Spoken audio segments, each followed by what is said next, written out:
con Jay Mamón. Primero quiero agradecerte que hayas elegido Intrusos y a mí particularmente para hacer esta entrevista. Em, Debo decirte, sabrás que fui y soy bastante crítica con lo que tiene que ver con los abusos sexuales, con la minoría de edad y con todo eso. Pero hablamos la semana pasada, después de mucho tiempo, durante 2 horas, y me gustó escucharte. Me gustó escucharte, digo así, hablando. Había algo que me pasaba desde que había visto la primera entrevista con Jorge y después, que te sentía como que estabas como muy mecánico, ¿no? Y yo necesito escucharte, la gente necesita escuchar tu versión. La gente necesita escucharte al Jay que todos conocíamos, como te lo decía. Primero preguntarte, ¿cómo estás?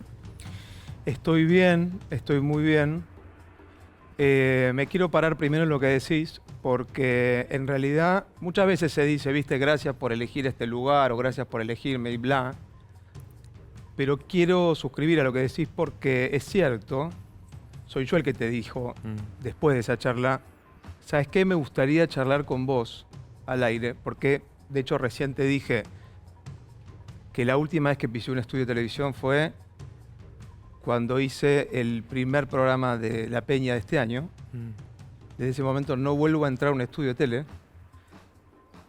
Y te dije después de esa charla, porque de esa charla de la cual no vamos a entrar en detalles ni en pormenores, pero sí creo que después de esa charla entendí que quería hablar con vos al aire, porque lo que pasó en esa charla sentí que era importante quizás que se pudiera trasladar a un encuentro de esta naturaleza. Sí, porque, sobre todo porque como mamá, como, como persona del colectivo LGBT, hay algo que particularmente cuando surgió todo, eh, me tocó muy, muy profundamente, ¿no? El tema de ver un nenito, que nadie va a discutir acá lo que le sucedió a Lucas Benvenuto, porque la verdad que es un niño que le tocó pasar cosas que la verdad nadie debería pasar en esta vida, nadie. Es espantoso. Y cuando surgió tu nombre, digo, como que la gente no podía separar eso, y sobre todo lo que había dicho, ¿no? Porque él te acusaba de algo gravísimo.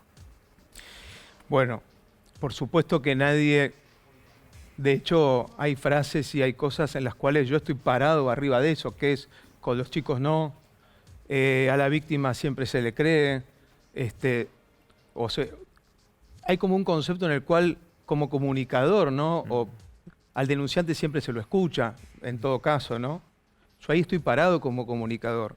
Ahora, hay una historia de vida que yo transité con una persona que, por supuesto, si me permiten la expresión, yo fui cagado a piñas durante el principio de lo que sucedió. Mm. No tuve reacción, porque lo que pasó fue que cuando sale mediáticamente el tema, yo uso la metáfora del juego de los topos, en donde cuando empieza a salir un topo y le da uno los martillazos creo que son topos, no sé, empezás a martillar topos y sale uno y le pegas un martillo, y eso yo lo que sentí que pasaba, y lejos de juzgar también esa situación, digo, no tenía manera de salir a hablar, pero mi historia de vida es... Porque eso es lo que te pedían siempre. Sí, Lo salí a que hablar, pedíamos todos, sí, hablar, que hable, que hable, sí. que hable, pero igual nada, nada Pero es mientras me suficiente. pedían que hable, lo que estaba pasando es sostenían y afirmaban y se paraban arriba de ese discurso, afirmando y consolidando que más allá de lo que él pudiera haber vivido en su vida, yo estaba dentro de eso, y no solo eso, sino también ponían mi imagen, ponían mi foto, junto con la historia que había aparecido en ese momento, que me permito nombrarlo porque pasó paralelamente, ¿no? Una red de pedofilia, de pederastas, un caso que tenía que ver con Marcelo Corazza.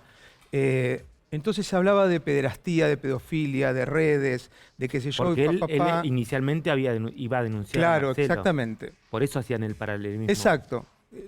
Claro, pero el por eso es, yo digo, claro, yo lo conozco, yo tuve una historia con él, y él mintió, y mintió sostenidamente, porque él dijo que a los 14 años me había conocido, y yo lo conocí primero que lo conocí cuando tenía 16. Segundo, no hubo ninguna violación, en absoluto.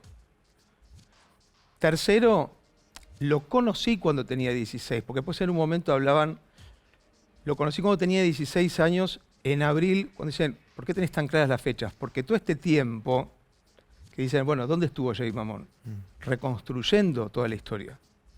Que además tengo claro, porque digo, porque fue una historia que duró, pues él habla de un hecho particular, yo hablo de una historia, y yo digo ¿Te que parecía bien, Jay? Porque yo te escucho hablar y si bien, digo, eran otros tiempos, era otra época, Bueno, donde estaba naturalizada. yo lo conocí hace ciertas 15 cosas. años, 15 años, que estaría bueno también que cada uno piense dónde estaba hace 15 años. Eso para poner en contexto solamente. ¿Dónde estábamos cada uno de nosotros hace 15 años?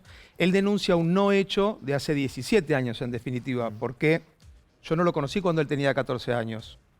Entonces, él tenía 14 años hace 17. Él dice, yo tenía 14, él tenía 32. Las cuentas ya no dan, de prima facie no dan las cuentas, porque él hoy tiene 30 y yo tengo 46. Entonces, ahora hablando desde lo comunicacional, desde los comunicadores, a nadie se le ocurrió hacer las cuentas, por empezar. Entonces él primero ya empieza mintiendo con la edad, ¿entendés? Eso por empezar. Segundo, cuando yo lo conozco y él tenía abril de 2009, ¿por qué tengo la fecha exacta? Porque es una fiesta en donde, que vos me decías, me llamó la atención ver que estaba Jorge, porque estaba Jorge Ibáñez, que yo lo invité porque hace 15 años yo hacía cosas en el under. Ese día yo presenté oficialmente, es la primera vez que aparece mi personaje de Estelita, es la primera vez que aparece. Y Jorge, que tipo, lo cito porque digo, porque yo en ese momento no me conocía a nadie, literalmente no me conocía a nadie. Entonces yo digo, bueno, habrán ido, qué sé yo, 80 personas a ese lugar. Claro, aparte yo, la verdad que Jorge nunca me habló, pero nunca me habló de ese episodio, de esa fiesta. Pero Porque habrá Jorge no ido era un lugar 800... pero no era un lugar Jorge no era de meterse en lugares turbios nunca Era un en la bar vida. que hoy no sé qué hay, pero el bar se llamaba Identidad Uruguay 142, con vidrios a la calle. Hay un video de esa fiesta en donde él fue con otro pibe, porque se ve que estaba con ese pibe, y un amigo que esa noche, yo te digo por qué abril de 2009, y por qué el cumpleaños en septiembre. Bueno, estaba a 4 meses y pico de cumplir 17, yo lo conozco esa noche, hace 15 años, vuelvo a decirlo. Después, si quieren hablar de un debate moral y demás, lo hablamos, pero yo necesito explicar que yo fui denunciado falsamente de una violación a un nene de 14 años, porque si no nos paramos ahí, estamos en un problema, porque yo lo que viví todo este tiempo fue un escarnio tremendo, zarpado, no por un debate moral de si tuve una relación con un pibe de casi 17 que después tuvo 18, 19, 20, 21, 22, 23, 24 y 25, en donde hay testigos, algunos cercanos al ámbito de él. Otro es el pibe que esa noche fue y me dijo, y me lo presentó, digamos, estaba un pibe que se presentó como testigo frente a Escribano y dijo, vos sabés que él me pidió que me presente como testigo para atestiguar que él tenía 14 cuando lo conoció y que me abusó de él. Eso... ¿Te puedo terminar con esto? Sí. Y que además después cuando yo le dije, no, eso no pasó y que si yo, después me bloqueó de las redes. Todo eso lo atestigua frente a un Escribano. Y yo lejos de querer, porque me pasó siempre, y por eso me pasó siempre y me pasa hasta el día de hoy, Flor, que cuando yo cuento esto incluso, porque él para mí significó no algo, significó algo bastante, pero yo te estoy hablando de años en donde claramente nos fuimos novios. Sí, porque, vos decías, utilizar la palabra vínculo. Sí, cuando vos dijiste vínculo y te lo cuestionaste, claro. ¿qué quiere decir vínculo, sí. Jay, cuando dice vínculo? Y yo te escuchaba y yo le hablaba a la tele, porque yo creo que casi enloquecí. Pero yo le hablaba, yo digo, bueno, ¿qué quiere decir vínculo y no una relación? Es cuando estás con una persona y no estás todo el tiempo con una persona.